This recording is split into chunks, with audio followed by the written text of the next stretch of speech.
Good morning students, कैसे हैं बेटा। NCERT physics class 11 chapter number 3 motion straight line के सोल्यूशन में आज क्वेश्चन नंबर 3.24 ले रहे हैं।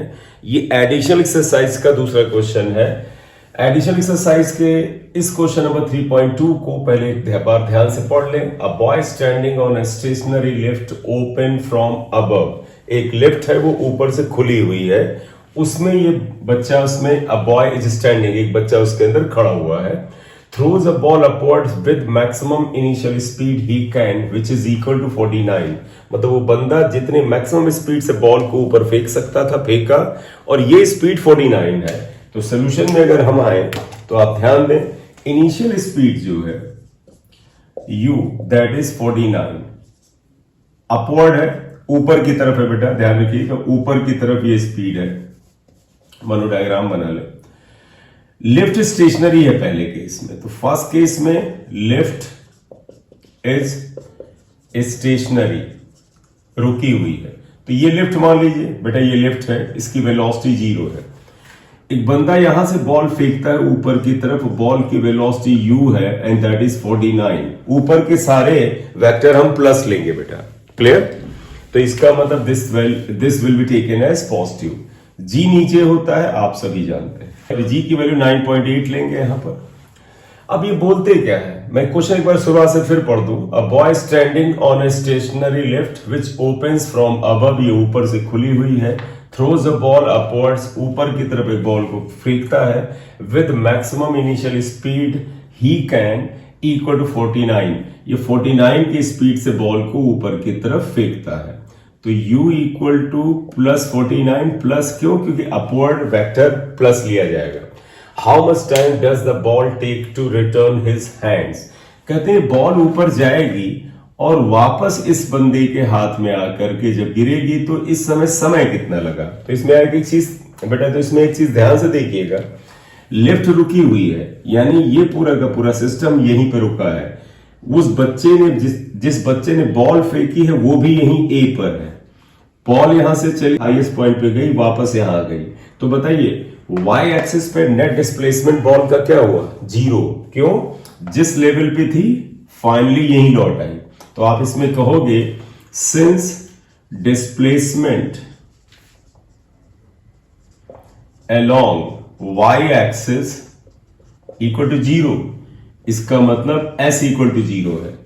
अब इन्होंने टाइम पूछा है, आप बताइएगा s की वैल्यू पता हो और t पूछा जाए तो बेस्ट फार्मूला होता है s equal to u t plus half G T square. आप इस फार्मूले को लगा दीजिए। s कितना है, 0, u इज 49 प्लस में t plus half, g minus में रहेगा बेटा, डाउनवर्ड एरो है ना, तो माइनस रहेगा, माइनस 9.8 इंटू टी स्क्वायर। तो इसको अगर आप सिंप्लीफाई करें तो देखें क्या आता है, ये पूरा इधर ले आते हैं, ये इसे कैंसिल कर दीजिए, ये 4.9 आ जाएगा। 4.9 t square minus 49 t is equal to 0। T common ले ले, इवन 4.9 टी कॉमन ले ले, तो यहां पर t बचेगा बेटा, 4.9 कॉमन लिया तो 10 बचेगा इक्वल टू 0। तो यहां दो ऑप्शन आए, या तो 4.9 t 0 है या t माइनस 10 0 है। तो 4.9 t 0 है या t माइनस 10 0 है। इससे t इक्वल टू 10 सेकेंड आ जाता है, इससे t इक्वल टू 0 आता है। लेकिन 0 टाइम तो लेगा नहीं, जब बॉल को फेंका है वो ऊपर गई है बेटा, नीचे आई है, तो समय तो कुछ लगा है इसका, तभी आंसर हो नहीं सकता। ये आंसर आएगा। तो फर्स्ट पार्ट का आंसर हुआ कि ball will take 10 second to comes back to the person's hand. Let's see second case में क्या आता है टाइम। सेकेंड केस ये है, आप देखिएगा, if lift starts moving up with uniform speed of 5 meter per second. अब बेटा लिफ्ट जो है, आप देखिए ये क्या है, ये लिफ्ट है, ये खुद भी ऊपर की तरफ एक स्पीड से मूव करने लगती है। इस वेलोसिटी को 5 आप लेंगे metre per second. And the boy again throws the ball up with maximum speed he can, यानी वो बच्चा यहां से बॉल को उस मैक्सिमम स्पीड से जिससे वो फेंक सकता है उसने फिर फेंका, और वो स्पीड u क्या थी, 49 थी। दोनों एक ही डायरेक्शन में है वेलोसिटीज, राइट। इसमें बेटा लिफ्ट रुकी हुई नहीं है, लिफ्ट भी ऊपर चल रही है इतनी गति से। Maximum speed, how long does the ball take to return to his hand, उसके हाथ में बॉल को आने में अब कितना समय लगेगा। तो बेटा आप जरा ध्यान रखिएगा। तो पता है जब आप किसी प्लेटफॉर्म में होते हैं, जैसे ये बच्चा जिसने बॉल को फेंका है वो इस चलती हुई लिफ्ट में है, तो जब ये बॉल ऊपर की ओर फेंकेगा ये बॉल को वेलोसिटी 49 देगा, लेकिन क्योंकि लिफ्ट भी ऊपर की ओर चल रही है तो इफेक्टिव वेलोसिटी बॉल की जो होगी उसमें ये वेलोसिटी जुड़ जाएगी। जैसे आप बेटा रोड पे कार से चल रहे हैं और आप कार से बाहर हाथ निकाल लें और ये बॉल है उसको हाथ से ऐसे ड्रॉप कर दें, तो बेटा जब ड्रॉप करेंगे तो वो ball freely under gravity vertically downward नहीं गिरेगी बेटा, बल्कि वो कार की ही गति पा जाएगी। कार हॉरिजॉन्टल में अगर 100 किलोमीटर पर आवर से चल रही है तो जैसे ही बॉल को ड्रॉप करेंगे उसको तुरंत हॉरिजॉन्टल में कार वाली वेलोसिटी मिल जाती है। तो इससे क्या कंक्लूजन निकला, कोई चीज जिस प्लेटफॉर्म से प्रोजेक्ट की जाती है उस प्लेटफॉर्म की वेलोसिटी उसमें इफेक्ट डालती है। अगर वो वेलोसिटी बॉल की डायरेक्शन में है तो ऐड होगी, अगर ये वेलोसिटी इस बॉल के अगेंस्ट होती तो सब्ट्रैक्ट होती। तो यहां पर देखिए ये लिफ्ट की वेलोसिटी अपवर्ड, बॉल की वेलोसिटी अपवर्ड, तो अब इफेक्टिव वेलोसिटी ऑफ बॉल जो होगा बेटा वो जुड़ के आ जाएगा।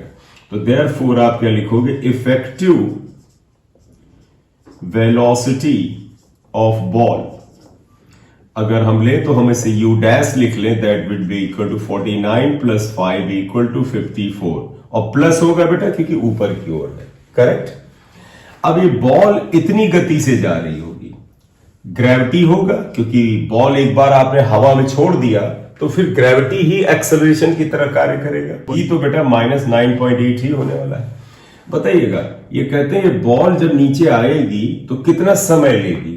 तो बेटा आप बताओ क्या बॉल ऊपर जाके जब नीचे आएगी तो ये बंदा यहीं पर होगा। अब देखो बॉल ऊपर गई और टी टाइम में सपोज आ गई इसके पास, तो फिर से सुनिएगा बात, अगर बॉल को वापस इस बंदे के हाथ में आने में टी टाइम लगा तो देखो बॉल हवा में टी टाइम तक रही और इसके हाथ में आई होगी।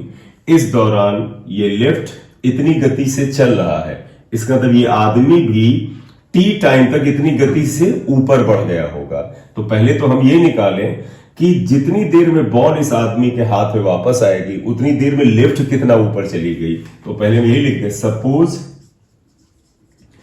After t second ball returns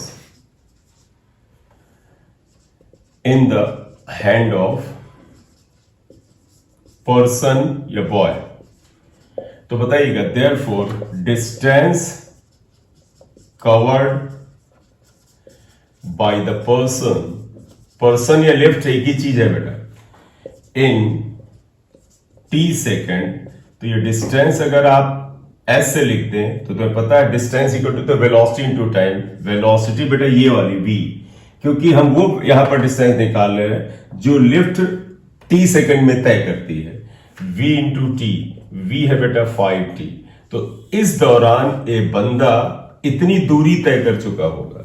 तो बताइएगा जब लिफ्ट इतनी दूरी ऊपर चली गई तो बॉल इस बंदे के हाथ में अगर आएगी तो अब ये बंदा यहां नहीं है, यहां कहीं पहुंच चुका होगा। तो डिस्प्लेसमेंट इसमें कितना है बेटा, ये। तो यहां पर displacement is not zero as it was in the first case. तो यहां एस ही आ गया।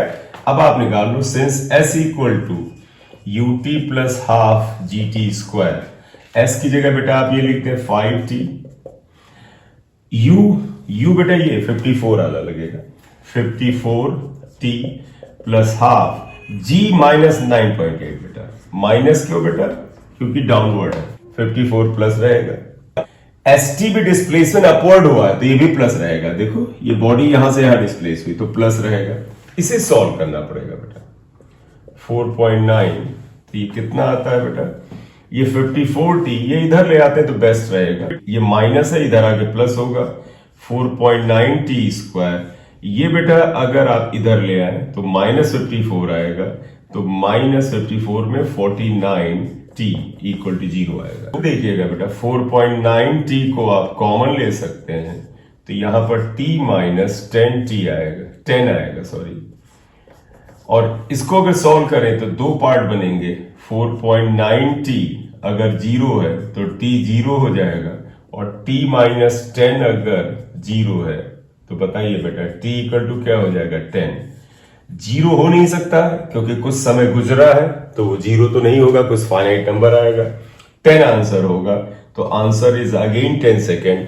तो अगर आप ध्यान से देखें तो पिछले केस में भी आंसर 10 आया था और इस केस में भी आंसर 10 आया है। And in both cases ball will take 10 second to comes back in the arm of the person. ठीक है बेटा, this is the solution of बेटा question number 3.24 which is the additional exercise question also. अगर आपने channel नहीं subscribe किया है तो कर लीजिए। कई बार बेटा मैं इतने सारे वीडियो बना नहीं पाता हूं इसमें, क्योंकि आप लोगों के लिए कोशिश करता हूं कि मेहनत करूं। वीक में 3 से 4 क्वेश्चन डालने का पहला इरादा था, तो इस बार इधर अगर आपने देखा हो तो शायद मैं मुश्किल से 2 या 3 क्वेश्चन ही डाल पाता हूं, तो उसके लिए मैं क्षमा चाहूंगा। लेकिन आगे फ्यूचर में मैं कोशिश करूंगा हर वीक में कम से कम 4 क्वेश्चन जरूर डाल दें। Thank you very much. अगर चैनल को सब्सक्राइब नहीं किया है तो कर लीजिएगा। Thank you.